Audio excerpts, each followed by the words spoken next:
वर्तमान शासक नायक भगवान महावीर स्वामी की जय। गुरु नाम गुरुदेव आचार्य भगवंत श्री विराग सागर जी मुनि महाराज की जय। वर्तमान पट्टाचार्य आचार्य भगवंत श्री विशुद्ध सागर जी मुनि महाराज की जय। परम पूजनीय दीक्षा शिक्षा प्रदाता संयम प्रदाता आचार्य भगवंत विभव सागर जी मुनि महाराज की जय। 10 लक्षण महापर्व की जय। उत्तम समुच धर्म की जय। द्वादशांग जिनवाणी माता की जय। परम पूज्य मुनि श्री सागर जी मुनि महाराज की जय। प्रिय आत्मन, पर्युषण महापर्व का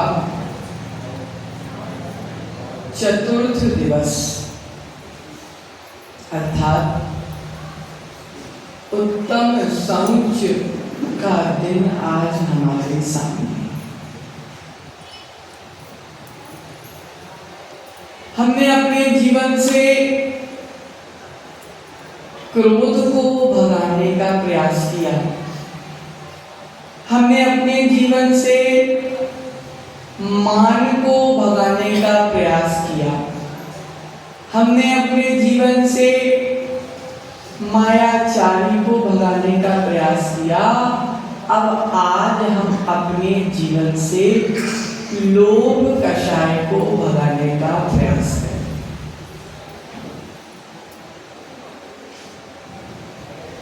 जब तक जीवन में पवित्रता नहीं होगी, जब तक जीवन में सत्यता भी नहीं हो सकती। अभी तक हमने संसार को नाश करने की चर्चा की। अभी तक हमने भव के नाश करने की बात की। लेकिन वीतरागी भगवान की वाणी कह रही है कि हमको संसार का नाश नहीं करना। ध्यान से समझिए, वीतरागी भगवान की वाणी जिनवाणी कह रही है कि हमको संसार का नाश नहीं करना, हमको हमारे भव का नाश नहीं करना। जिनवाणी कह रही है हमको तो हमारे भीतर बैठे गंदे भावों का नाश करना है। अगर हम भीतर में बैठे गंदे भावों का नाश कर देंगे तो विश्वास माना हमारे संसार का नाश अपने आप हो जाएगा।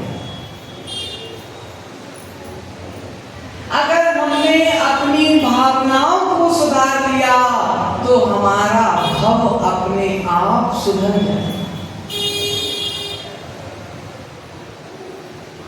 लोभ कषाय के अभाव में, लोभ कषाय के अभाव में आत्मा का जो शुद्ध स्वरूप प्रकट होता है उसका नाम है उत्तम सोच।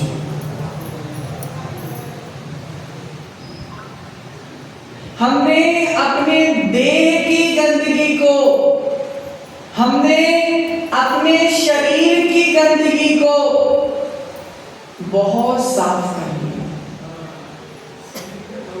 शरीर की गंदगी को हमने बहुत साफ कर लिया, लेकिन आज हमें आत्मा की गंदगी को साफ करना है। देह को तो जितनी बार धोगे विराट भैया, दिन में जितनी बार भी हम नहा ले, हम शरीर में कितनी भी अच्छी अच्छी वस्तु लगा ले, कुछ ही समय के भीतर शरीर अपने पुराने रूप में आ जाता है। शरीर को हम कितना भी शुद्ध कर ले, लेकिन कुछ ही समय में शरीर पुनः अशुद्ध हो जाता है। लेकिन जिनवाणी कह रही है, अगर हमने अपनी आत्मा को एक बार शुद्ध कर लिया, मात्र अपनी आत्मा को एक बार शुद्ध कर लिया, तो हमारी आत्मा पुनः अशुद्ध होने वाली नहीं है। माताओं, दूध से तुमने दही जमाया, क्या जमाया? तेज बोला, दही जमाया। दूध के तुमने दही जमाया। अब अगर तुमसे हम बोले कि जो दही जम गया उसको वापस दूध बना के बताओ, तो क्या बना सकते हो? दूध से दही बन गया, लेकिन दही से पुनः दूध नहीं बन सकता। उसी प्रकार अगर हमारी आत्मा एक बार शुद्ध हो गई तो वापस हमारी आत्मा संसार में आने वाली। शरीर की शुद्धता तो पानी से बर्फ बनाने जैसी है। शरीर की शुद्धता पानी से बर्फ बनाने जैसी है। पानी से बर्फ बन जाता है और फिर पिघल के फिर से पानी बन जाता है, लेकिन दही को दूध नहीं बनाया जा सकता। एक बार आटे से रोटी बना ली, फिर रोटी को वापस आटा नहीं बना सकते। रोटी को आटा वापस नहीं बना सकते, उसी प्रकार शुद्ध आत्मा को पुनः अशुद्ध आत्मा नहीं बना सकते।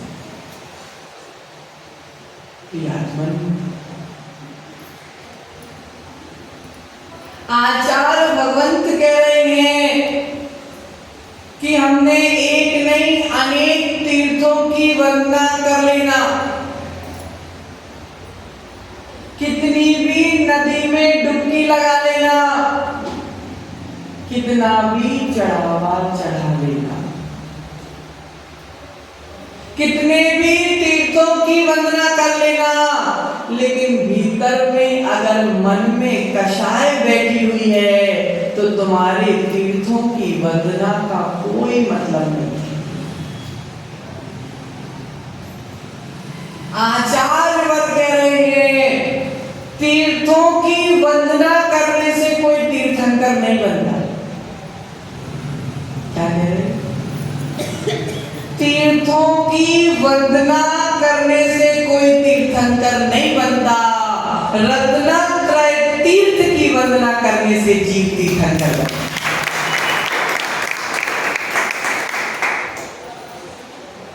अचेतन तीर्थों में तो बहुत घूम लिया, लेकिन चैतन्य तीर्थ को तो हमने पहचाना ही नहीं। हमें अपने आत्मा के तीर्थ को पहचाना ही नहीं। मात्र हम रूप में फंसे रह गए।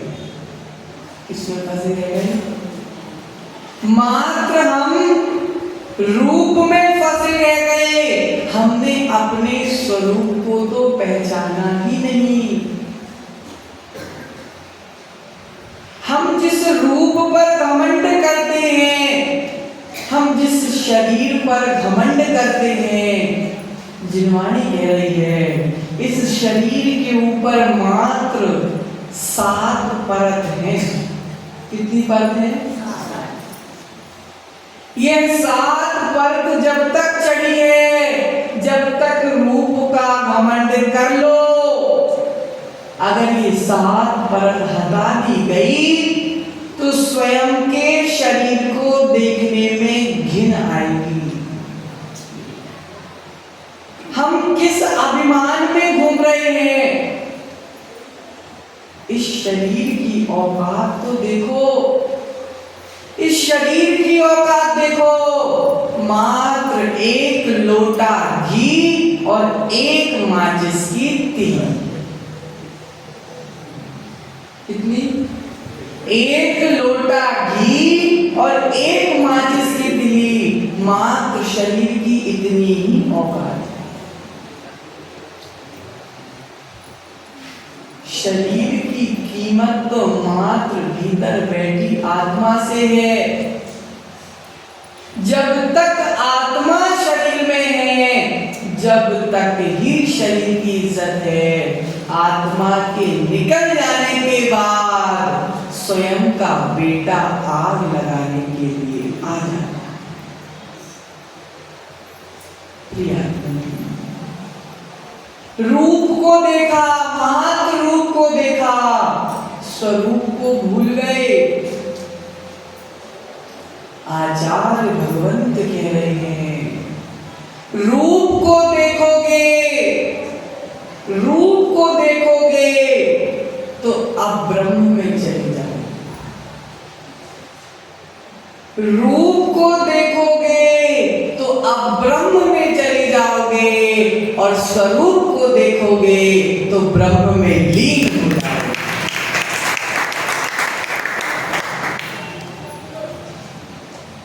एक मुनिराज सामने खड़े हैं। दादी, एक मुनिराज सामने खड़े हैं।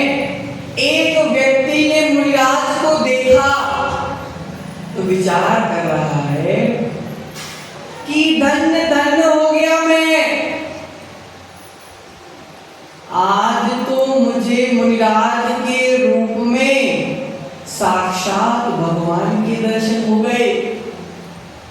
मेरे तीर्थंकर प्रभु भी ऐसे ही दिखते होंगे, मेरे सर्वज्ञ प्रभु ऐसे ही दिखते होंगे, मेरे हितोपदेशी प्रभु ऐसे ही दिखते होंगे। और वहीं से दूसरा व्यक्ति आ रहा था। उस व्यक्ति ने मुनिराज को देखा तो विचार कर रहा है कि यह नंगा कहां से आ गया। क्या विचार कर रहा? यह नंगा कहां से आ गया? मुनिराज एक थे, 2 व्यक्ति थे, दोनों की सोच अलग अलग थी। एक ने मुनिराज में भगवान को देख लिया तो तत्काल कर्मों की निर्जरा कर ली, और एक ने मुनिराज के रूप में नंगे को देखा तो तुरंत निखत्ती निकांक्षित कर्मों का बंद कर लिया। पहले व्यक्ति की सोच निर्मल है, दूसरे व्यक्ति की सोच में कषाय का कचरा भरा। पहले व्यक्ति की सोच में निर्मलता है, पहले व्यक्ति की सोच में शौच धर्म है, और दूसरे व्यक्ति के भीतर कषाय का कचरा भरा हुआ है।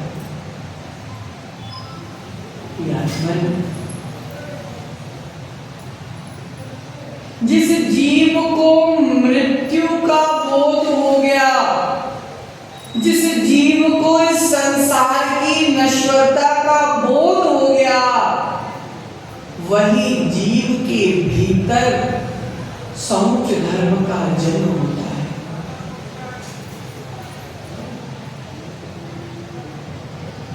आदिनाथ भगवान राज्य दरबार में बैठकर नीलांजना का नृत्य देख रहे थे। सुंदर नीलांजनाओं का नृत्य देख रहे थे। नीलांजनाओं के सुंदर सुंदर रूप को देख रहे थे। सुंदर सुंदर नीलांजनाओं के हाथों की नृत्य की आकृतियों को देख रहे थे। राग में डूबकर नीलांजना का नृत्य देख रहे थे। देखते ही देखते नीलांजना गिर गई और मर गई। नीलांजना जैसे ही मरण को प्राप्त हुई, भगवान को मृत्यु का बोध हो गया। जीवन की नश्वरता का बोध हो गया। अभी राग में डूबे थे तो रूप को देख रहे थे, फिर जैसे ही मृत्यु का बोध हुआ तो विराग को देखा और स्वरूप में डूब गए। जब तक राग था जीवन में, जब तक रूप दिख रहा था, और जैसे ही जीवन में विराग आ गया तो तुरंत स्वरूप पर दृष्टि चली गई। पहले रूप का आनंद ले रहे थे, फिर केश लौंज से कपड़े फेंक कर स्वरूप का आनंद ले रहे थे। राज दरबार में रूप का आनंद ले रहे थे, फिर जंगल में बैठकर स्वरूप का आनंद ले रहे थे।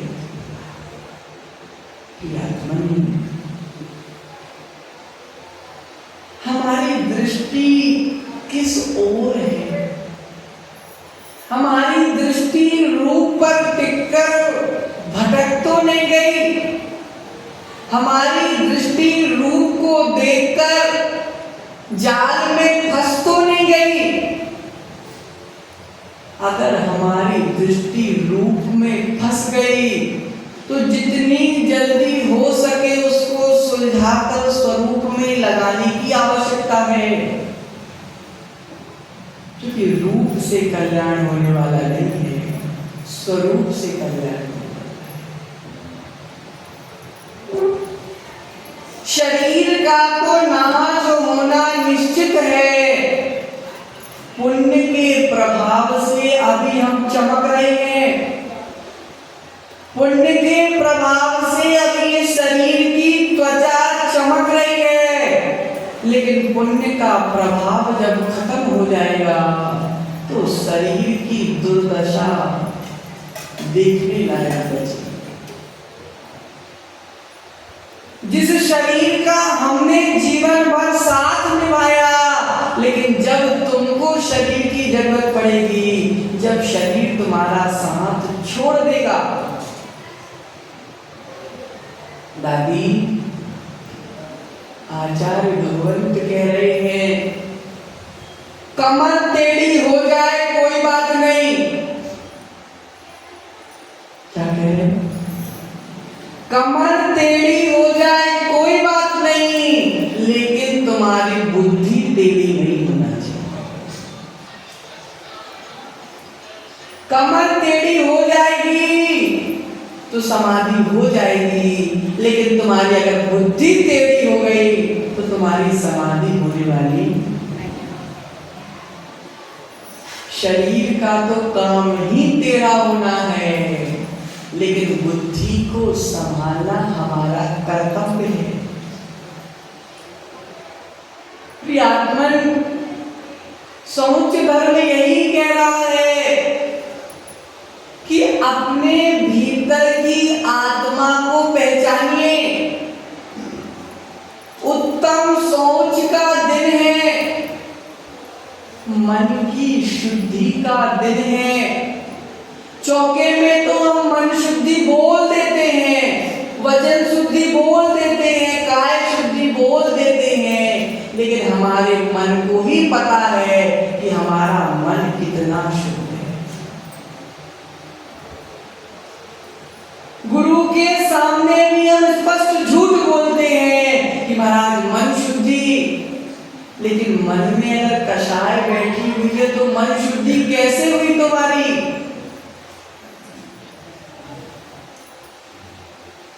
मन को पवित्र करने का नाम है उत्तम समुच धर्म। आज हमको भगवान के चरणों में यही प्रार्थना करना है कि भगवान मुझे संपत्ति नहीं चाहिए, मुझे घर वैभव गाड़ी पैसे नहीं चाहिए, मुझे तो मात्र एक चीज चाहिए कि मेरे जन्म और मृत्यु का चक्कर बंद हो जाए, मेरा जन्म और मरण खत्म हो जाए। मैंने बहुत कष्ट दिया, जब मैं गर्भ में आया तो 9 महीने माता को बहुत कष्ट दिया मैंने। जब मेरा जन्म हुआ प्रसूति के समय मेरे माता को अत्यंत वेदना दी, अत्यंत कष्ट दिया, और जब मैं मरा तो मेरी माता वियोग में रोती रही। अर्थात मेरा जन्म हुआ तो कष्ट देके हुआ, मेरा मरण होगा तो कष्ट देके होगा। भगवान मुझे किसी को कष्ट नहीं देना, इसलिए मेरा जन्म और मरण दोनों खत्म कर दो।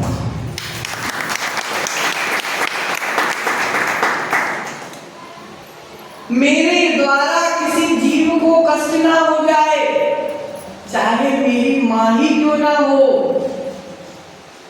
अगर मैं गर्भ में नहीं आता तो उसको कष्ट नहीं होता, मेरा जन्म नहीं होता तो प्रसूति की वेदना नहीं होती, और मेरा जन्म हुआ है तो मरना तो पक्का है, तो मरता तो मेरी मां को दुख नहीं होता।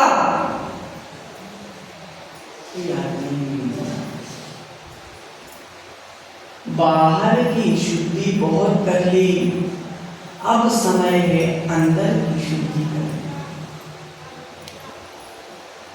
बाहर की सफाई तो बहुत कर ली, अब समय है भीतर की सफाई करने। आचार्य भगवंत कह रहे हैं, शरीर को संवारोगे, शरीर को संवारोगे तो भटक जाओगे। तभी शरीर को संवारोगे तो भटक जाओगे, और आत्मा को संवारोगे तो भव से पार। अब हमको भटकना है कि भव से पार होना है, निर्णय हमारे हाथ में। लोभ कषाय की चर्चा चल रही, तो लोभ कषाय में आचार्यों ने एक ही सूत्र दिया, और वह सूत्र जिस जीव के भीतर आ गया, क्या सूत्र दिया? जो प्राप्त है वह पर्याप्त है। क्या सूत्र दे दिया? जो प्राप्त है वह पर्याप्त है। जितना पुण्य होगा उतना ही मिलेगा ना। पुण्य से ज्यादा किसको मिला? पुण्य से ज्यादा किसको मिला? किसी को नहीं मिला। और पुण्य से कम किसको मिला? किसी को नहीं मिला। आचार्य कह रहे हैं, हमको संपत्ति नहीं चाहिए। क्या कह रहे विराट भैया? हमको संपत्ति नहीं चाहिए, हमको तो जिन गुण संपत्ति चाहिए।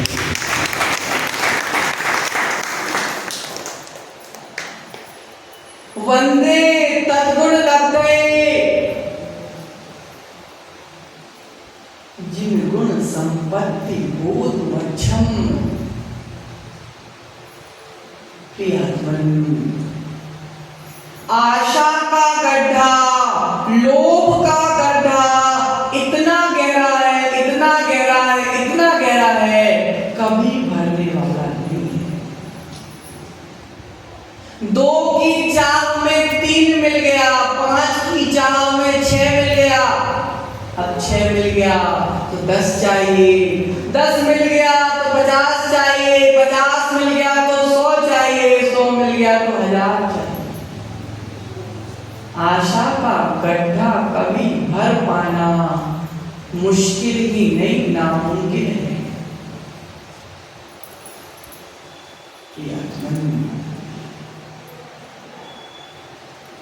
जीवन में सबसे बड़ी बात आज एक समझ के चली जाना कि जीवन में हम संत ना बन पाए कोई बात नहीं, हम अपने जीवन में साध्वी बन पाए या ना बन पाए कोई बात नहीं, लेकिन हम अपने जीवन में संतोषी अवश्य बन जाए। जीवन में संतोषी अवश्य बन जाए, क्योंकि संत बनना तो पुण्य और पाप की बात है, लेकिन संतोषी बनना तो हमारे भीतर के निर्णय की बात है। लोभी व्यक्ति भविष्य की चाहत में, भविष्य की चाह में वर्तमान का भी आनंद नष्ट कर गए।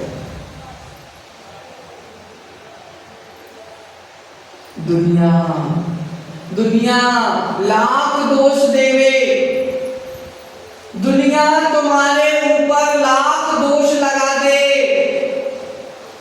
लेकिन दुनिया को लगाने देना दोष। केवल तुम इतना विचार करना कि मेरे द्वारा मुझ में दोष ना लगे। दुनिया कितना भी दोष दे, लेकिन मेरा मन मुझे दोष ना दे कि तूने गलत किया। दुनिया का तो काम ही है दोष देना, दुनिया का तो काम ही है दोष देना। दुनिया तो तकले के सिर में भी जुआ ढूंढती है। दुनिया तो अच्छे काम में तो दोष निकालना दुनिया का कार्य है, लेकिन उस अच्छे कार्य को कंटिन्यू करते जाना हमारा कर्तव्य हुआ। सीता को देखो, दे दिया दोष, लगा दिया शील पर आरोप। सीता विचार कर रही, दुनिया को लगाने दो दोष, मेरे मन को मैं स्वयं दोष नहीं लगाने वाली। परीक्षा देने का समय आया। सीता ने बोला, दादी मेरे द्वारा अगर सपने में भी दोष हुआ है तो अग्नि तू मुझे जलाकर राख कर दे। मेरे द्वारा सपने में भी दोष हुआ हो तो अग्नि मुझे जलाकर राख कर दे। जैसे ही अग्नि में प्रवेश किया, अग्नि का कुंड भी जल का कुंड बन गया।